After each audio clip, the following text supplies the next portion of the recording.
अभिनेता व अभिनय प्रशिक्षक आनंद मिश्रा का किशोरावस्था से ही हरिशंकर परसाई व ज्ञानरंजन सहित कई दिग्गज साहित्यकारों व रंगकर्मियों के साथ जुड़ाव रहा है। वह कई राजनीतिक विचारधारा के लोगों के साथ भी जुड़े रहे हैं, वह एकता से भी जुड़े रहे हैं। तमाम लोग मानते हैं कि कम्युनिज्म ने साहित्य, सिनेमा व कला का विकास किया। इस मुद्दे पर फिल्म संगम चैनल ने आनंद मिश्रा से बात की। आनंद मिश्रा जी, फिल्म संगम चैनल पर आपका स्वागत है। नमस्कार।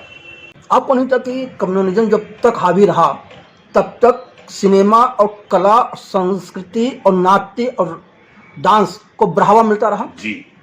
और इसकी क्या वजह थी? क्यों था? हाँ, उसकी वजह ये थी कि कम्युनिस्ट, जैसे हमें याद है एक लखनऊ के डायरेक्टर हमारे साथ आए थे जबलपुर में, चितरंजन दास नाम था, और हमने उनके साथ किया था दरिंदे नुक्कड़ नाटक। पूरे मध्य प्रदेश, डिंडोरी, पनागर, कटनी, छिंदवाड़ा, सिवनी, पूरा घूम घूम के हमने किया।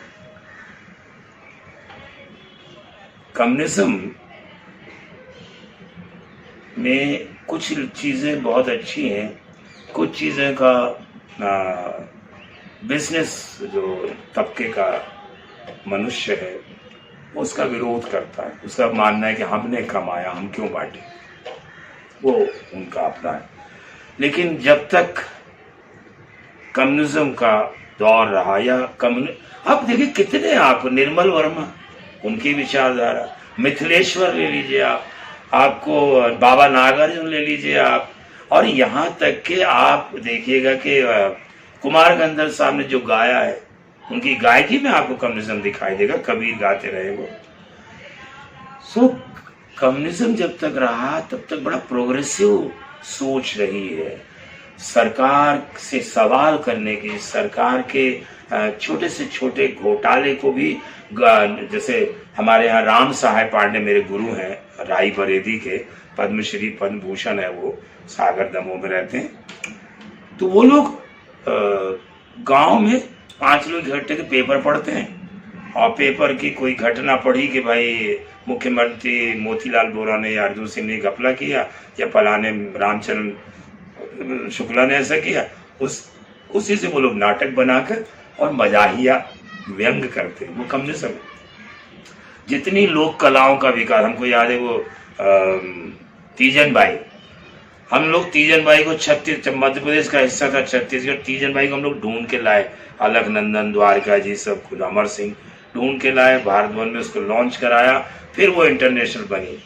हम लोग, एक उषा नाम की है, वही पंडवानी की आती है, उसको भी लाए। एक और झाड़ू राम देवांगन, इनके गुरु, वो भी हमारे गुरु है।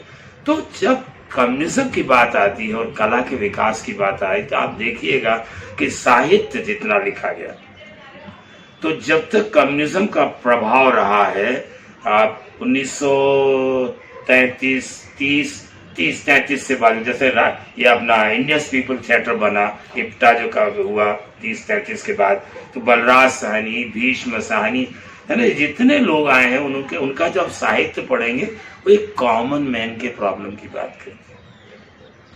तो और आप उनकी रचनाएं पढ़िएगा, जितनी भी आप पढ़ेंगे, सबके भीतर कला का विकास बहुत हुआ। उसका एक मैंने पाया कि एक लेखक के अंदर, एक शायर के अंदर, अरे निदा फाजली भी देखिए ना, उनकी रचनाओं में भी आपको कम्युनिज्म मिलेगा। निदा फाजली में कम्युनिज्म है।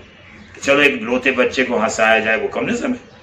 तो ये जो चीज है कि जब भी कहीं ऐसी बैठ के किसी, आज तक ज्ञानरंजन जी या परसाई जी या बाबा नागार्जुन, हम सब उठे बैठ, कभी किसी ने नहीं कहा कि तुम हमारी आइडियोलॉजी को फॉलो करो ना, कभी नहीं। ज्ञान जी अभी जीवित है, मैं अभी जबलपुर गया था, वहाँ बहुत बड़ा अवार्ड मिला मुझे, तो वहाँ ज्ञान जी ने कभी नहीं बोला। तो हमेशा किताबें देते थे कि यार मेरा घर का नाम गंगा गंगा, ये कहानी लिखी, मैंने पढ़ता था।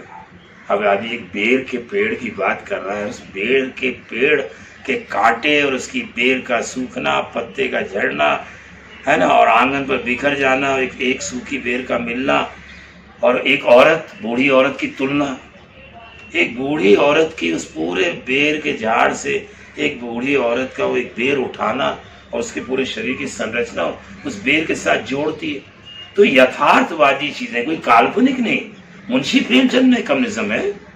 मुंशी प्रेमचंद का आप देख लीजिए कि गोदान पढ़िए आप, होरी नाटक देखिए आप। मतलब मैं जब गोदान पढ़ता हूँ तो उसका अंतिम भाग मेरे रोता रहता हूँ और मेरे आंसू बहरों पढ़ता चला जाता, इतना पैथोस है उसके अंदर। तो कहीं ना कहीं इसलिए कला का विकास हुआ, क्योंकि वो लोगों से जुड़ता है, साहित्य जुड़ता है। और कम्युनिस्ट किसी भी आदमी को, मैंने इतने लोगों को, मैं कम्युनिस्टों को मिला हूँ, लेकिन कभी किसी ने नहीं कहा कि तुम मेरी आइडियोलॉजी फॉलो करो, मुझे मेंबर बनो ना। वो किताबें देते हैं, पढ़ते हैं, हमें किताबें अच्छी लगती और इनडायरेक्टली हम उस कला से जुड़ जाते। इसी वजह से उस समय की दौर की कहानियाँ, उस समय का साहित्य, उस समय के लोग, पेंटिंग्स में देख लीजिए आप, अगर पेंटिंग में भी पाएंगे तो आपको लाल कलर, जब इनका MF हुसैन की बात करें तो या ये कि जे स्वामीनाथन को ले लें, रजा की पेंटिंग ले लीजिए, भारत में सारी बड़ी बड़ी पेंटिंग सब पेंटरों से मिला हुआ है। तो अगर वो एक लाल कलर बीच में कहीं आता है और उसको ध्यान से देखेंगे तो समझ में आता है कि ये औरत का गर्भपात हो गया।